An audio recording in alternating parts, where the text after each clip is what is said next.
Baik, Assalamualaikum warahmatullahi wabarakatuh. Sebelumnya, perkenalkan maka saya ini dengan nomor 35 itu akan menjelaskan hasil pengajaran saya terkait penggunaan teknik query oral, operator builder, dan OSM atau Eloquent. Nah, jadi di sini yang pertama saya akan menjelaskan mengenai implementasi teknik query raw. Jadi, untuk query di sini saya menggunakan database dosen, yaitu yang berisi data diri dosen. Nah, di sini bagaimana sebenarnya raw query itu? Jadi untuk raw query sendiri, kita harus menuliskan secara lengkap query yang akan kita gunakan untuk mengakses database. Misalkan di sini kita ingin menginputkan suatu data, nah, maka kita harus menggunakan perintah db insert, kemudian insert into tabelnya, nama tabel. Di sini nama tabelnya adalah data diri dosen, kemudian nama kolom yang ingin kita tambahkan. Kemudian value-nya adalah data yang sudah didefinisikan. Untuk implementasi saya sendiri, di sini saya menggunakan data yang sudah saya inisialisasikan. Begitu pula jika kita ingin melakukan update. Query harus kita tuliskan secara lengkap, yaitu update data diri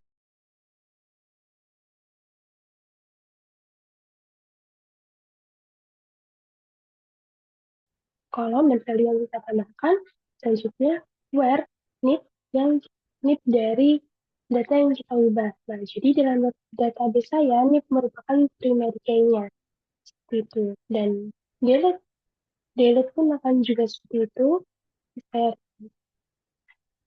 Di delete kita juga harus menuliskan secara lengkap nama query yang ingin kita lakukan.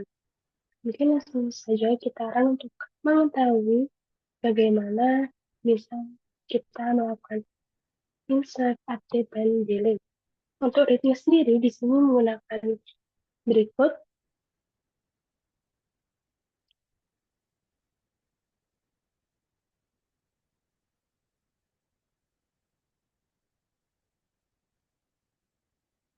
Menggunakan select all kalau kita akan menambahkan keseluruhan data.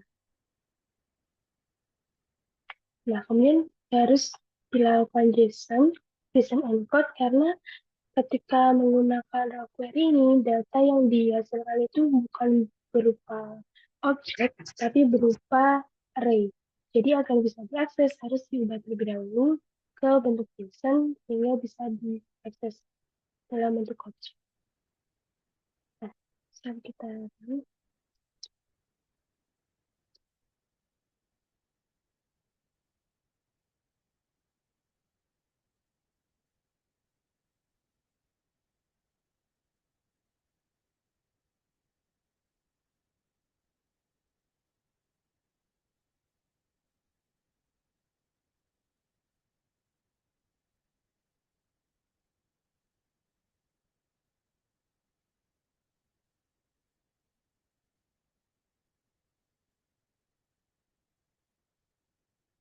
sebagai berikut. Nah, kalau di sini masih karakter, maka dituliskan nama halaman, yaitu data dosen.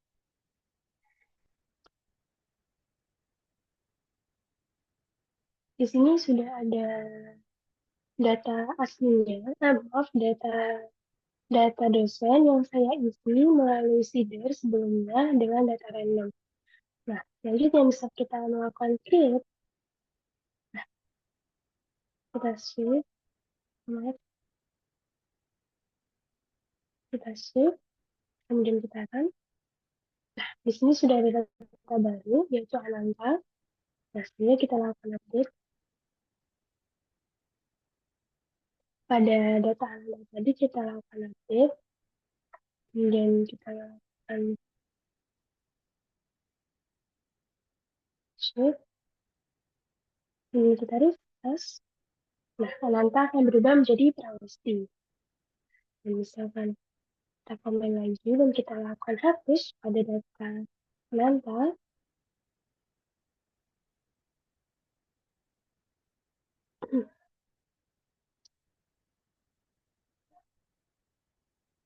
kemudian kita save, maka data privacy akan hilang.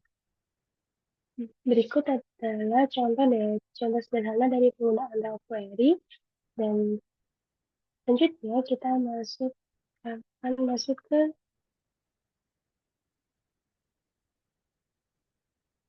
data yang penggunaan query yang kedua, yaitu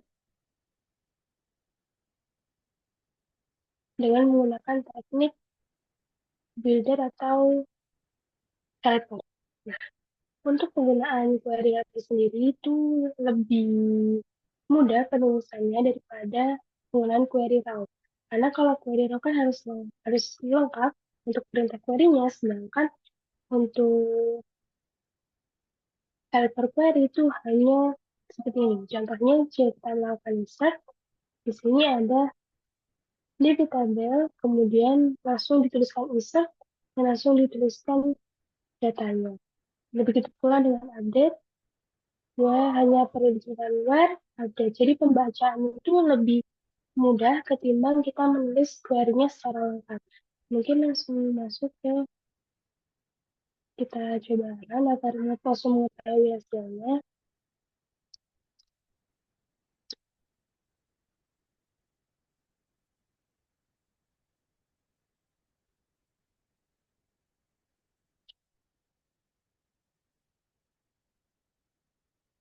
Jadi karena sama seperti tadi, kita harus masuk ke data dosen.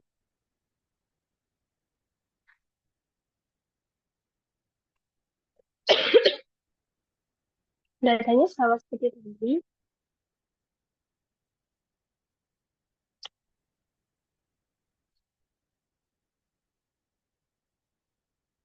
Nah, ini datanya hampir sama seperti tadi. Identitasnya kita run. Datanya sudah dimasukkan, yaitu praharja dengan NIP-nya 6572892. Selanjutnya, jika kita ingin melakukan update, dituliskan update. Pertama, where dulu. Where itu untuk mengetahui NIP mana yang ingin kita ubah datanya. Kemudian dilakukan perintah update dengan kolom yang ingin kita tulis. Kita save dan kita refresh. Praharja akan menjadi dosen update. Selanjutnya, jika kita ingin melakukan delete pun sama caranya, yaitu dengan menginisialisasikan NIP berapa yang ingin dihapus. Selanjutnya, kemudian perintah delete. Nah, di save dan kita refresh, dosen update tadi sudah terhapus. Nah, mungkin selanjutnya akan masuk ke implementasi query penggunaan teknik query eloquent atau ORM. Sebelumnya di dahulu, mungkin masuk yang selanjutnya yaitu ORM. ORM ini cukup berbeda dari penggunaan teknik lainnya. Kalau teknik lainnya itu kita masih harus melakukan pemanggilan menulis tabel yang ingin kita ubah. Sedangkan kalau di sini, setiap tabel yang ingin digunakan itu harus dibuat modelnya terlebih dahulu. Di sini, karena kita hanya menggunakan satu tabel, jadi di sini hanya ada satu model, yaitu data yang akan kita gunakan, yaitu data dosen. Nah, data dosen tadi itu kita ibaratkan tabelnya yang ingin kita gunakan. Jadi ketika kita ingin melakukan perubahan pada tabel tersebut, kita harus memanggil model data dosen tersebut. Nah, ini sudah ada data dosen controller. Misal, kita ingin menginputkan suatu data pada data dosen, pada tabel data dosen. Maka kita harus memanggil dulu modelnya, yaitu use add models data dosen. Selanjutnya, ketika kita ingin menambahkan suatu data, maka kita harus memanggil data dosen, kemudian diikuti dengan perintah apa yang ingin kita gunakan. Query apa yang ingin kita gunakan. Kalau kita ingin create atau menginputkan, maka kita menggunakan create. Dan jika kita ingin update, kita menemukan dulu ID mana atau NIP mana, kalau berdasarkan kasus saya, yang ingin diubah. Kemudian apabila memang itu eksis atau ada, baru diubah. Begitu pula dengan delete, dia harus mencari dulu nicknya atau primary key-nya, baru dilakukan delete. Seperti itu. Mungkin langsung ke implementasinya.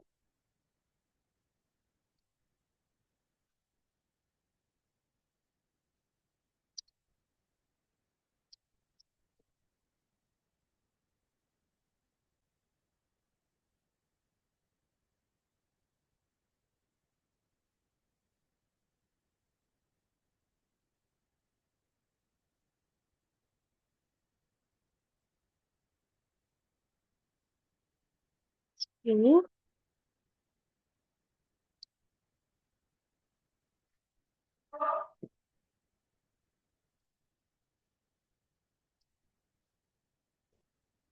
Nah, di sini juga sama datanya. Kemudian bisa kita create, kita save, dan kita refresh.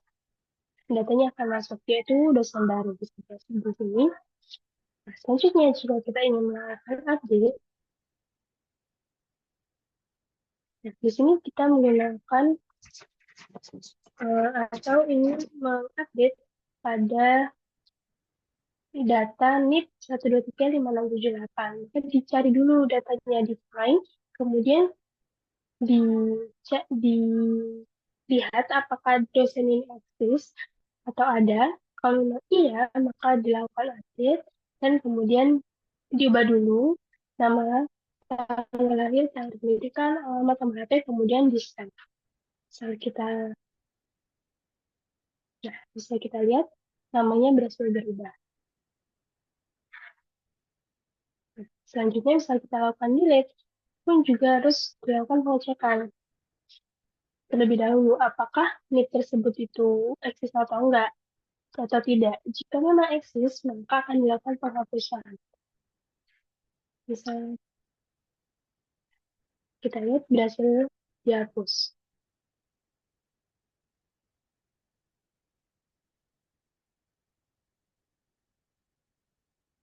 Baik, kemungkinan berikut adalah presentasi dari saya. Kurang lebihnya saya mohon maaf. Assalamualaikum warahmatullahi wabarakatuh.